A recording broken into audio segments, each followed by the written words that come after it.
Bueno, señores, gracias por continuar con nosotros a esta hora de la mañana. Es el momento de nuestra entrevista central de este día. Así es, nosotros saludamos a la gente que se integra en este momento a ver el despertador, les agradecemos su sintonía y obviamente agradecemos a la gente que viene con nosotros madrugando desde las 7 de la madrugada. Muchísimas gracias por estar con nosotros. Y nosotros en este momento estamos acompañados muy gratamente de su excelencia, el embajador de la República Bolivariana de Venezuela en la República Dominicana, don Alberto Castelar. Señor embajador, muy bienvenido, es un placer para nosotros tenerle aquí. Gracias Marino y a Lidy por esta invitación que me hacen a participar en este prestigioso programa. Edith. Y se pone guapa Edith cuando le dicen, cuando le confunden su Edith y a Marino, les agradezco a ustedes y los buenos días a todo el pueblo dominicano que hasta ahora me dan la oportunidad de dirigirme a ustedes. Embajador, bueno, Febles. No, está bien. No, y basta comenzar ya. Tenías la idea construida, tranquilo. No, pero tranquilo. Yo me siento mejor si tranquilo, lo haces. tranquilo. Me siento mejor. Bueno, vamos a comenzar por las últimas horas. Vamos a comenzar por las últimas horas. Hemos estado dando seguimiento a todo este conflicto que hay en Venezuela. Ayer veíamos al presidente Nicolás Maduro decir que iba a, si tenía que militarizar el Táchira específicamente, lo haría, enviar la aviación, incluso tanques. Momentos de mucha confrontación donde no parece que haya una salida. No se ha visto como que sea algún gesto que pueda conducir a la normalización de este proceso. ¿Cuál es la situación hoy mismo en Venezuela y cuáles son los caminos que se ven que podrían solucionar este conflicto? Muchas gracias, Edith, por tu pregunta, que me permite, son varias preguntas en una, pero me permite, ya iniciar este programa. En Venezuela, lo que tú mencionabas, hay en estos momentos un intento de golpe de Estado, que es lo primero que uno debe de resaltar. Hay una oposición antidemocrática, una oposición que no reconoce las reglas del juego, y una regla elemental de la democracia es que quien obtiene la mayoría es quien tiene el derecho de ejercer el gobierno. Nosotros venimos en Venezuela en los últimos 7 años de más de 10 procesos electorales, los últimos 7, si vamos a 15 son 19 procesos electorales, y en todos esos procesos electorales, los 19 de los últimos 15 años, nosotros hemos ganado 18 de esos procesos electorales. Recientemente, hace apenas 9 semanas, nosotros tuvimos unas elecciones para escoger a unos alcaldes de Venezuela, y en esas elecciones el Partido Socialista Unido de Venezuela, las fuerzas de Chávez, las fuerzas de Maduro, las fuerzas revolucionarias, obtuvieron el 75% de las alcaldías. Entonces, hace 9 semanas, una victoria contundente como esta, y se presentan ahora acontecimientos lamentables, promovidos por una derecha irracional, por una derecha radicalizada que piensa que puede salir del gobierno del presidente Maduro por una vía no electoral, por una vía antidemocrática, por el golpe de Estado.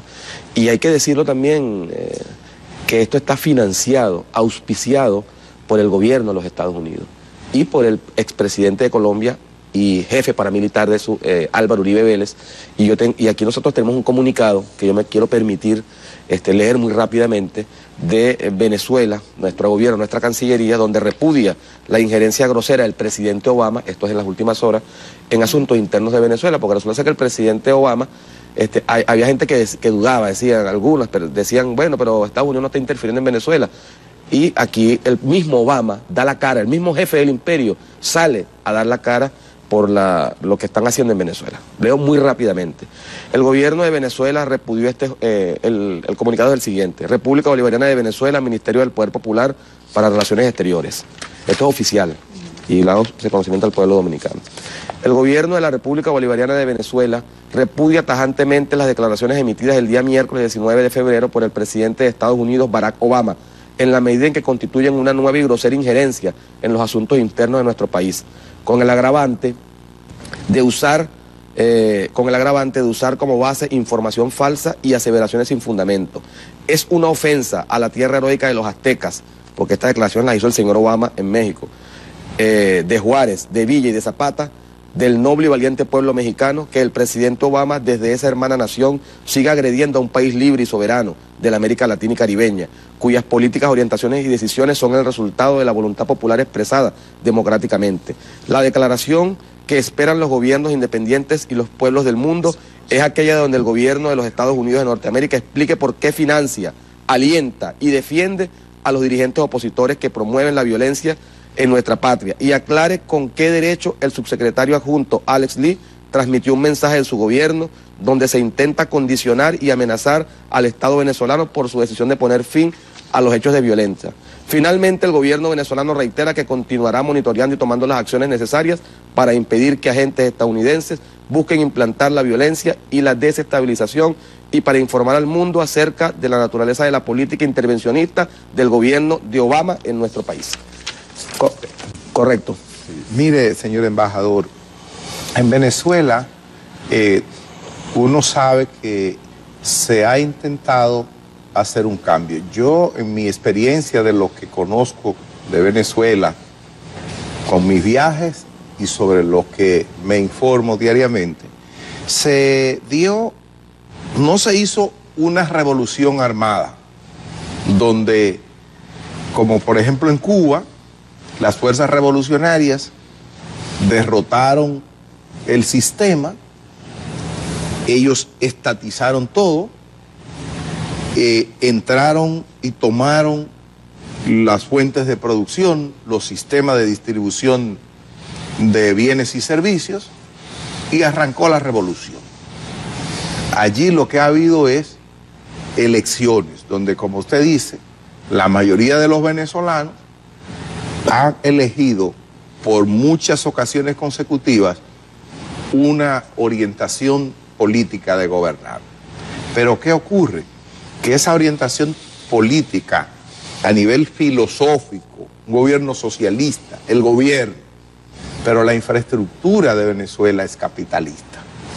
El que importa los alimentos es un capitalista, dueño de su infraestructura, el que produce los bienes y servicios que consume el venezolano es un capitalista. Entonces, ustedes no han entrado en posesión de eso. Entonces, ¿qué ocurre cuando el capitalista, que es el que pone en manos del ciudadano los bienes y los servicios, quiere cerrarle el paso al gobierno? Solamente tiene que restringir. Yo soy importador de espagueti y distribuidor de espagueti. El gobierno no tiene una red para importar y distribuir espagueti, soy yo. Digo, no voy a parar las importaciones por un tiempo, ya no hay espagueti. Es decir, lo que el mundo está viendo es que hay escasez de esto, que hay problemas de tal servicio, y eso es un caldo de cultivo para que... Y usted se encuentra con... Yo me he encontrado en Estados Unidos, aquí, fuera, gente que me dice, gente que está fuera de Venezuela y me dice, mira cómo están, que no tienen ni papel de sanitario, porque es la chusma que está gobernando en Venezuela. Y así mismo. Entonces, a mí me gustaría que usted pudiera explicarle al mundo, a través de esa situación, cómo ustedes van a tener problemas siempre, porque ustedes no son dueños de la infraestructura. ¿Cómo van a resolver esa situación? Bueno, Marino, de verdad que tu planteamiento, tu pregunta es muy interesante, porque además va al fondo del problema, va al fondo del asunto. Nosotros en Venezuela tenemos una revolución socialista. Hay varias formas como las revoluciones se han dado en el mundo. Algunas veces, de acuerdo a sus características y a sus luchas, se ha tenido que dar por una vía como la vía cubana o como la vía de lo que hubo en Nicaragua con la revolución sandinista, y en otros casos estos procesos de cambio se han producido por vías, digamos, electorales, como es el caso de lo que pasó en Chile y todo lo que, bueno, el desastre que el imperialismo sometió al pueblo chileno, al asesinato de Salvador Allende y lo que es el fascismo impuesto en ese país por el pinochetismo, el golpe de Estado y el fascismo que se le dio al pueblo chileno. En Venezuela, nosotros en estos últimos 15 años hemos estado construyendo un modelo socialista, y es justamente ahí donde nos quiere atacar el imperialismo, es justamente ahí donde el sistema capitalista quiere, a través de sus grandes medios de comunicación, tergiversar la realidad y la verdad de Venezuela. Nosotros no estamos diciendo que vamos a exportar nuestro modelo, porque cada proceso, es también una conclusión importante, tiene sus características.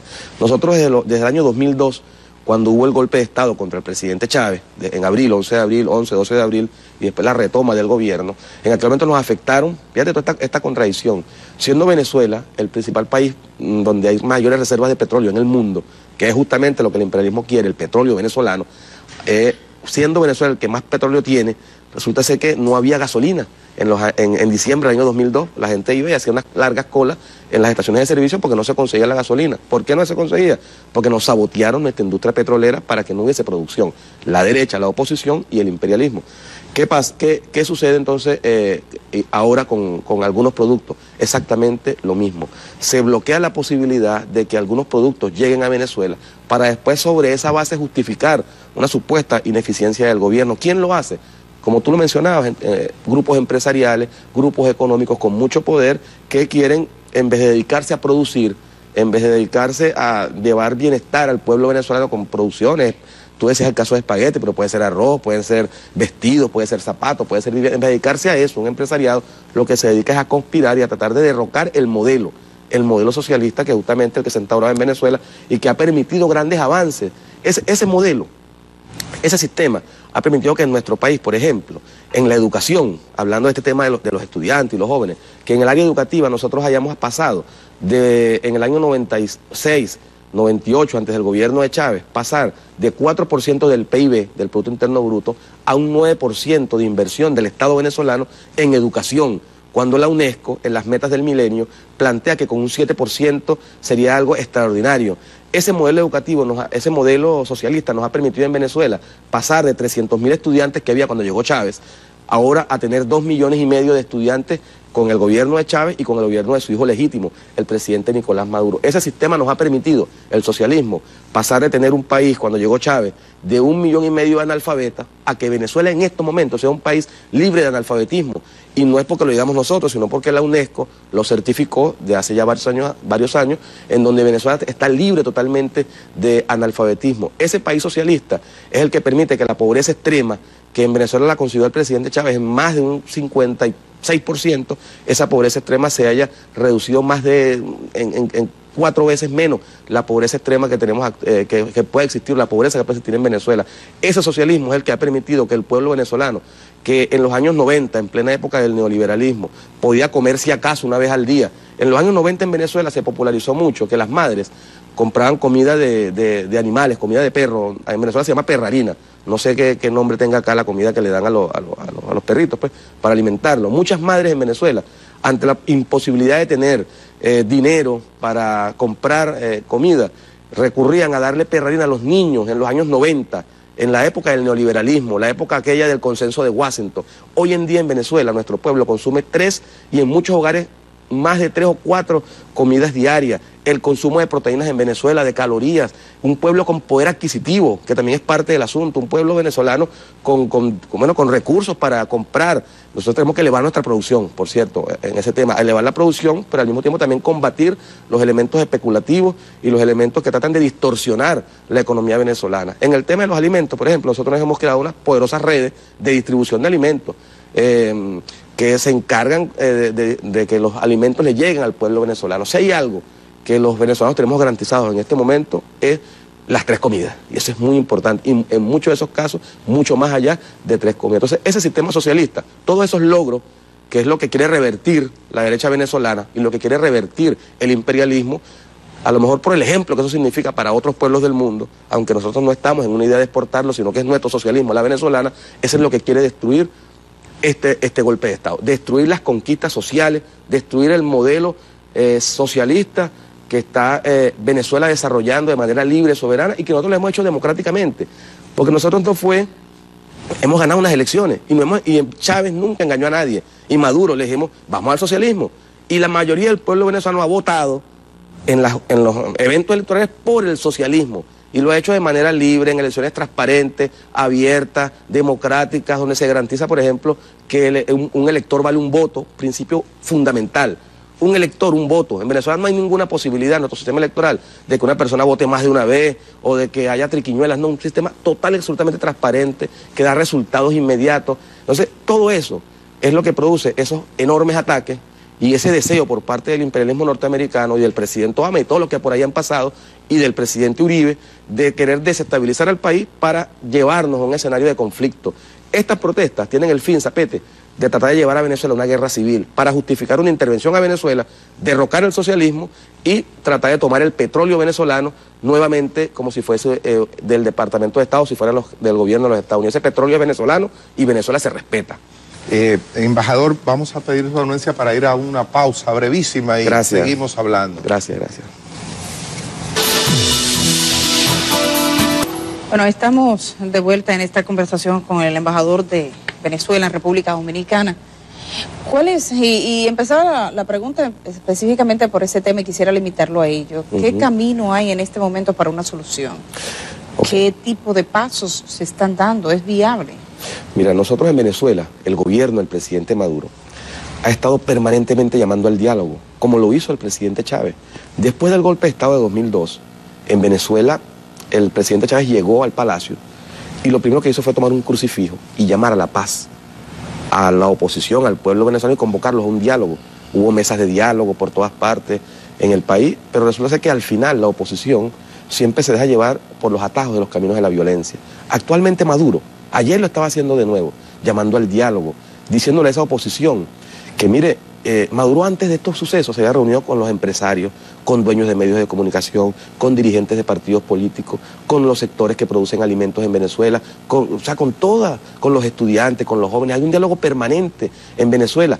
Lo que pasa, Edith, es que hay algunos sectores que están acostumbrados a los diálogos de élites, o sea, que creen que solamente basta con que haya acuerdos entre las cúpulas y no quieren que el pueblo participe del diálogo. En Venezuela hay un diálogo permanente en todos los espacios, no solamente en el nacional, sino en el regional, en los municipales, en el provincial. El pueblo tiene una cultura política tremenda, el pueblo venezolano no es ni remotamente lo que era hace 20 años. Tenemos un pueblo culto, un pueblo muy educado, un pueblo que su nivel de educación del venezolano es extraordinario, porque ahora va a la universidad, tiene ese acceso a la educación media. No es el pueblo que lamentablemente antes tenían en el atraso una falsa democracia, una dirigencia política que quería que ese pueblo que fuese ignorante, que no tuviera conocimiento. Ahora nosotros seguimos haciendo ese llamado al diálogo. Ahora, la oposición, y te reitero, Edith, hay siempre como dos sectores. Un sector más moderado, inclusive donde hay partidos tradicionales, Acción Democrática, COPEI, pero que siempre, al final de cuentas, Edith, y lamentablemente, Marino, y esta audiencia que nos está en estos momentos escuchando y viendo en El Despertador, lamentablemente se dejan arrastrar por el camino de la violencia, por el Chávez vete ya, que ahora se ha convertido en el Maduro vete ya. Ellos deberían, ¿sabes qué estar haciendo en estos momentos? Por ejemplo, si ellos desean que un cambio de gobierno, deberían decir que lo van a hacer en el marco de la Constitución y que ellos van, en Venezuela, es uno de los pocos países en el mundo donde se hace referéndum revocatorio. O sea, a la mitad del periodo de un cargo de elección popular, presidente, gobernador, alcalde, usted puede a la mitad, con un número de firmas, solicitar que a un mandatario le hagan un referéndum, pero es a la mitad del periodo. Ellos deberían estar en eso. ¿En qué tiempo se cumple esa mitad? Eso se cumple en el 2016. Okay. Deberían estar en eso si es que ellos quieren o aspiran un cambio de gobierno, pero no es en este bochinche, no es en estas protestas fascistas, no es con estas agresiones, causando muerte, causando agresiones, violencia, y donde lamentablemente, Marino, entonces hay una enorme manipulación mediática que hay que denunciar. Yo denuncio la manipulación de los medios de comunicación internacionales contra Venezuela y tengo muchas pruebas de ellos, Marino. Si tú me permites, brevemente, Marino. Miren esto, ya. Mírelo usted. Mírelo acá. Él lo busca, no se preocupe. Edith, manipulación mediática, mire. Por ejemplo, el diario el ABC.es en España está mintiendo descaradamente sobre la realidad venezolana, manipulando. Esta imagen que ustedes ven acá, pueblo dominicano, corresponde a Egipto, donde arrastran, alan por los cabellos a una persona que está manifestando un policía. Esto es en Egipto, 2013. Lo presentan ahora el ABC.es de España, como si la misma fotografía es en Venezuela, y ponen fascismo puro y Maduro. Esto es manipulación, esto es terrible. No sé, siga hacia adelante, okay. No se preocupe, okay. Siempre lo han estado mirando. Ok, Egipto. Coja la otra. Pero aquí no se ve Egipto, ahí te ve, Egipto. La siguiente, otra vez, el diario El Periódico de España, una cadena que hace miles de catalanes participan en una cadena humana, esto es en España, y resulta ser que la misma fotografía la colocan como si fuese en Venezuela. Aquí está la fotografía. Y entonces dicen, mega inmensa rolo de cadena hicieron en el Táchira. Se quita el sombrero el diario El Periódico de España. Deben rectificar y dejar la manipulación contra Venezuela. Otra manipulación más. Vamos a salir rápidamente porque sé que el tiempo es breve. Esta última que es, estas dos últimas. Aquí es una protesta estudiantil en Chile. Por favor, si pueden mostrarla. En Chile, esto es en Chile. Y lo presenta como si fuese en Venezuela. Y esta última que yo voy a pedir perdón a la audiencia, disculpa, porque aquí es una imagen fuerte. Aquí unos cadáveres en el suelo en Siria, producto también de la agresión a la cual está siendo sometido el pueblo sirio, y la presentan estos cadáveres en el suelo como si fuese en Venezuela. Y colocan aquí, necesitamos que esta foto dé vuelta al mundo, estudiantes muertos en Maracay.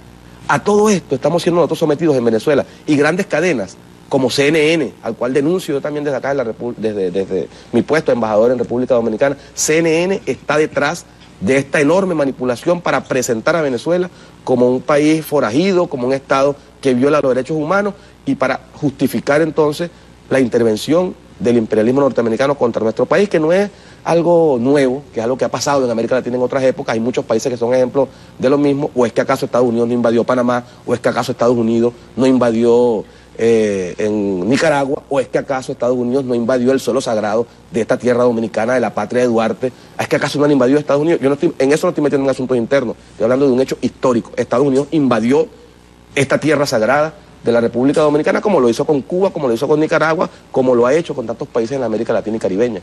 Embajador, nosotros, una de las cosas que tratamos de que existiera aquí cuando se hizo la reforma constitucional era justamente que se introdujera la figura del referéndum revocatorio, porque eso le da al pueblo el poder de corregir un error.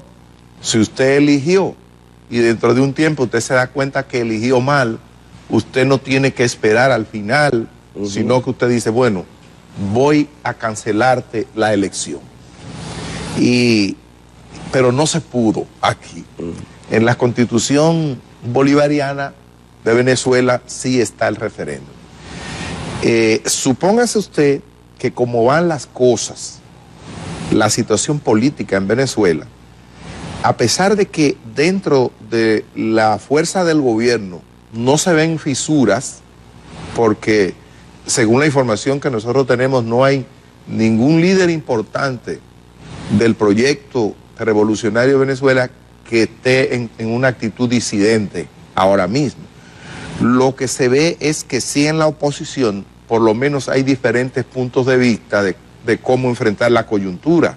Hemos visto lo que dice Capriles, por otra parte, y lo que ha hecho López, que lo pone en situaciones diferentes. Pero no hay dudas de que con toda esta manipulación, como usted dice, con los problemas reales que está teniendo el venezolano para acceder a bienes y servicios fruto de esta circunstancia y de lo que se está propiciando, de esa agitación política, de la participación de estudiantes, que es como decía, que vivan los estudiantes. Porque son la levadura. El pan que saldrá del horno con toda su sabrosura, ¿verdad? Ellos le ponen el sazón a las cosas. Entonces eso puede contagiar. Entonces hay una situación política que pudiera evolucionar posiblemente hacia un referéndum. Si esa oposición actúa inteligentemente, pudiera ponerle fin al gobierno de Maduro para el 16. Mire usted lo siguiente que le voy a decir. Cuando tú hablabas del tema Capriles, con el señor López, yo puedo decirle así para que el pueblo dominicano lo comprenda en su exacta dimensión. Son caimanes del mismo pozo. Caimanes del mismo pozo.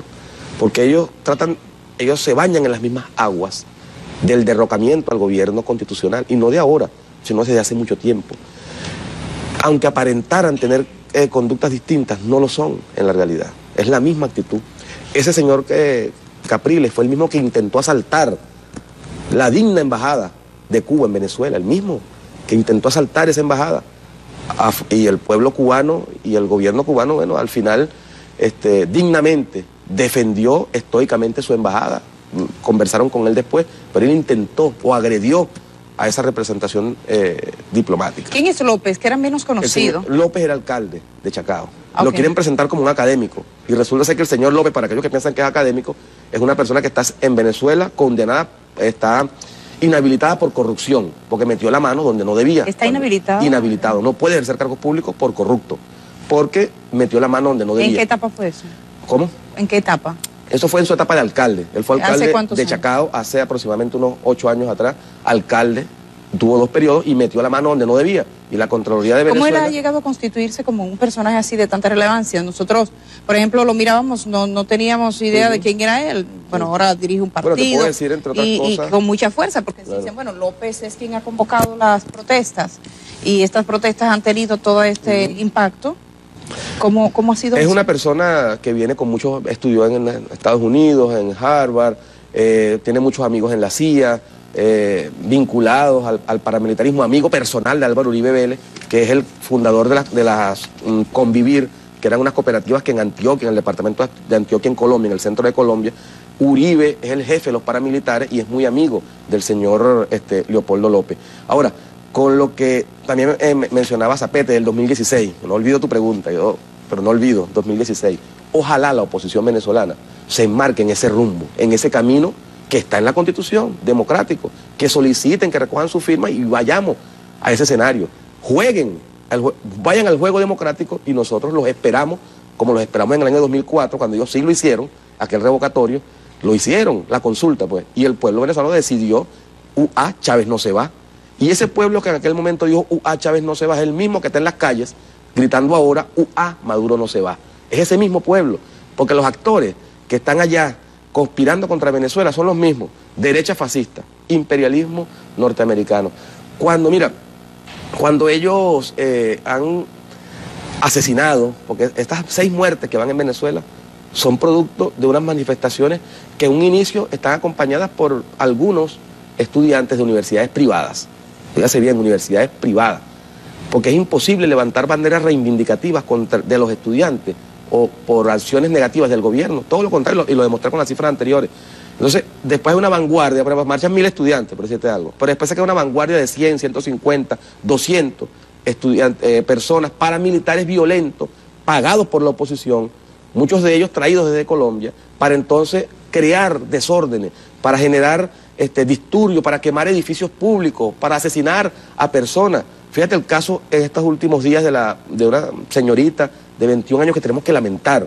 21 o 22 años, la señora Carmona, la señorita Carmona. Y uno desde aquí lo que siente es un dolor tremendo, ¿no? Por esa muerte. Y resulta ser que la joven le dispararon en la cabeza, como lo hicieron en abril, disparo, hechos, o sea, que es una premeditación que hay alevosía. ¿De dónde salió ese disparo? De las mismas manifestaciones de la oposición, ellos mismos asesinando a su gente, como lo hicieron en 2002, y pronto, en estos próximos días, horas a lo mejor, será demostrada la persona que asesinó a esa joven, y cómo de manera fútil se juega entonces con la vida de los venezolanos, tratando o asesinando personas de la oposición que salen a marchar, que salen a hacer algo, asesinando personas que están con las fuerzas bolivarianas para justificar un choque, ¿ves? La idea es que hay un choque en Venezuela, que hay una guerra civil, que hay un odio, y la victoria nuestra, Edith, pueblo dominicano, nuestra victoria ante esta situación es la paz. Cuando nosotros logremos entablar un proceso de diálogo, que ellos acepten el diálogo que le propone el gobierno, cuando haya ese proceso de paz en Venezuela, esa es nuestra mayor victoria, garantizar la paz, la estabilidad del país para avanzar en todo lo que el gobierno tiene que avanzar en educación, en salud y en tantas materias. Embajador, nosotros tuvimos un político sabio, el profesor Juan Bosch, que nunca aceptó ir a una reunión donde la agenda no tuviera el punto crítica y autocrítica. Ajá. Uno no es perfecto y siempre hay cosas que fallan. Si uno ve lo que pasó en Venezuela con la elección del presidente Chávez, la última elección, y ve lo que pasó con la elección del presidente Maduro, uno se da cuenta que por alguna razón, quizá todavía cada quien puede tener su explicación, pero no hay consenso en ese sentido de por qué disminuyó tanto la preferencia del socialismo de Chávez a Maduro. Cuando Chávez, antes de morir, fue electo, tuvo una votación que fue muy diferente. Cuando Maduro va a las elecciones, casi medio Venezuela, o medio, no medio Venezuela, pero casi la mitad de los votantes le votan en contra, ¿verdad? Esto, caldeado con los incidentes de estos tiempos, cuestionan la popularidad del sistema. Ustedes tienen un gran problema, diría yo, desde fuera como observador, y es que el gobierno venezolano nuevo, el chavismo, ha establecido unas líneas que la oposición definitivamente echaría para atrás si esa oposición gana. Pero eso podría también generar dificultades ya a nivel de los órganos militares. Militares que, aunque no están participando políticamente en la actividad, pero que se identifican con los gobiernos que Venezuela ha tenido últimamente. Eso no puede representar para Venezuela una situación difícil de ingobernabilidad. Si, por ejemplo, gana la oposición, que pudiera ser que como va, gane, el referéndum pudiera ganar, si logran seguir con caldos de cultivos así. Zapete, ¿dónde que está fallando la Zapete cosa? Siempre con unas preguntas agudas, igual que mi amiga Edith. Edith. Usted escuchaba a Edith. Unas preguntas agudas. Déjeme darle una cosa. ¿Usted escuchaba a Edith Piaf? Sí, correcto. Bueno, entonces Edith, ya no le olvide. Edith Piaf. Zapete, mira esa pregunta que tú has hecho. Lo primero que hay que contextualizar. Recuerda que esa elección de la que tú hablas fue el 14 de abril de 2013. Una elección que se produce después de la muerte del comandante Chávez, de su desaparición física, de un líder histórico, no ya solo venezolano. Hugo Chávez no le pertenece solo a los venezolanos. Hugo Chávez también, pudiéramos decir que es dominicano. Ese Chávez que vivió aquí en Los Minas, ese Chávez que cantó el himno dominicano, ese Chávez que jugó béisbol acá. Porque estoy hablando no solamente del Chávez ya presidente, estoy hablando del Chávez joven que vivió en esta tierra, que vivió en la patria de Duarte, que cantó el himno con los dominicanos. Entonces, un fallecimiento de un líder de esa estatura, de ese gigante latinoamericano y caribeño que es Chávez, fallece en marzo. Estamos pronto ya al primer año de su fallecimiento. Va Maduro a unas elecciones, con 10 días de campaña. Solamente con el paso de los años largos, Zapete, nosotros vamos a tener la exacta dimensión de esa enorme victoria de Nicolás Maduro Moros el 14 de abril. 10 días de campaña tuvo Maduro, enfrentando a un candidato, que en ese caso era el señor Capriles, que tenía 2 años ya de candidato, Zapete. Recuerda, mira, para ser candidato a presidente, o inclusive a senador, o a diputado, o a regidor, o alcalde, usted mínimo requiere por lo menos 6 meses de posicionar su nombre, de colocarlo ahí, de expresarle a la gente, mire, yo aspiro a ser presidente, aspiro a ser senador. En el caso de Maduro, porque todos los dirigentes que están alrededor de Chávez, ninguno estaba pensando en ser presidente de la República, ni matándose por ser presidente. Todos queríamos era acompañar a Chávez a gobernar el país. Eso es lo que nosotros queríamos, acompañar al presidente a gobernar el país. Y Maduro en 10 días derrotó como candidato a una persona que tenía 2 años de campaña. Eso es un hecho sin precedentes en la historia política de la América Latina. Y te reitero, solo el paso largo de los años hará que nosotros que se evalúe en su exacta dimensión esa gran victoria histórica de Nicolás Maduro Moros, que es un gran líder. Y aprovecho para también plantear algo acá. Hay gente que le dice a uno, no, que Maduro no es Chávez. Y yo a esa gente le respondo, Maduro sí es Chávez Maduro, porque la política no es un hecho individual. Usted no puede analizar la política, porque nadie se puede parar en una esquina y decir yo quiero ser presidente y inmediatamente, bueno, como tú quieres, tú eres.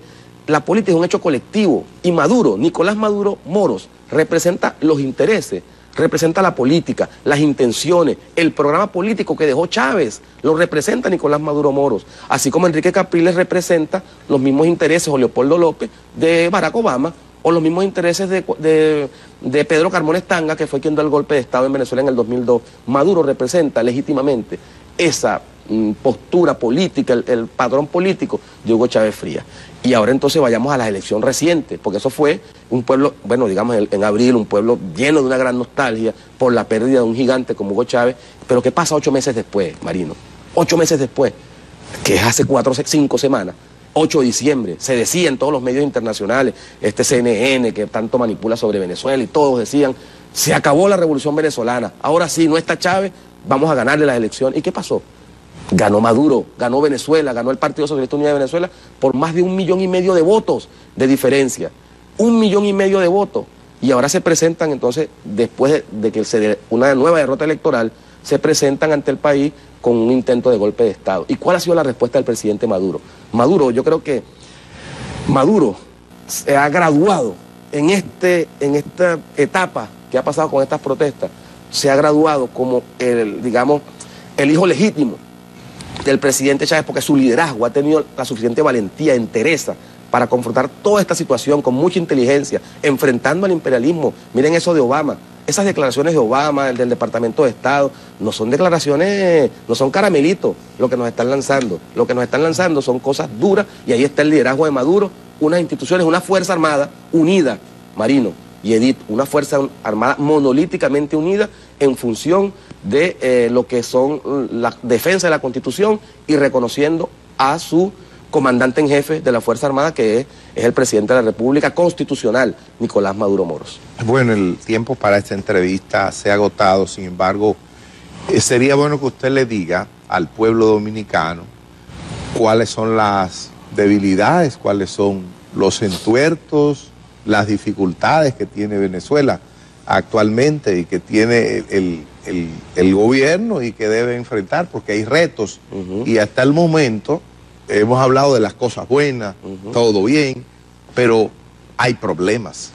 Mira, ¿cuáles son los problemas que ustedes tienen y cómo los van a enfrentar desde su punto de vista? Tú hablabas de crítica y autocrítica, el método de Bosch, del profesor Juan Bosch. Sí. Mira, nosotros es posible que en estos últimos tiempos hayamos permitido, de alguna manera, o las instituciones, que se presentaran casos de impunidad.